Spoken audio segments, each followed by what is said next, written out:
So ayan mga kadrama-rama, alam ko pong inaabangan nyo po no, yung next na mangyayari dito sa Prinsesa ng City Jail dahil sobrang nakaka-tense na nga po no, tsaka nakaka-excite na nga din po yung pinapakita ni Director every episode dito no, dahil alam naman po natin na nagkita-kita na nga po talaga silang mag-iina at alam naman po natin mga kadrama nung time na nag-uusap itong si Charlene at saka itong si Levy dahil sinamahan nga po ni Charlene itong kanyang anak na kinikilala.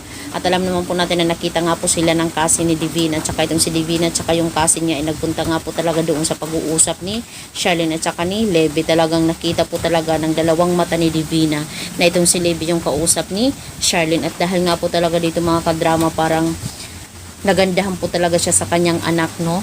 Talagang kaya pala nung una ay talagang gaan-gaan ng loob niya sa unang pagkikita pa lang nila ng dalawa ni Levy.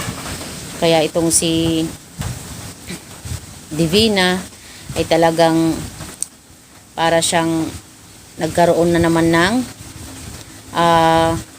gana. Nagkaroon siya ng gana mga kadrama para talaga kunin yung anak niya at makuha niya talaga yung loob ng kanyang anak na si Levy. Sana nga po no, ay makuha niya yung loob dahil alam naman po natin mga kadrama na itong si Levy at saka itong si Charlene ay hindi naman talaga ganun talaga ka-close no dahil palaging sinisita, ganito ganyan. So itong si Divina at saka si Levy magpareho po talaga yung kanilang karakter na sana naman lang kung if ever na magpakilala itong si Divina dito kay Levy ay patawarin siya, di ba?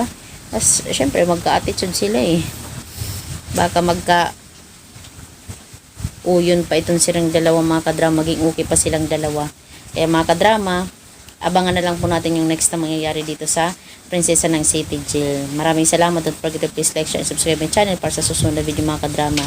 Is ma-update ko po kayo. Thank you so much for watching. Bye! Abangan na lang po natin mga kadrama yung next na mangyayari dito sa Prinsesa ng City Jail.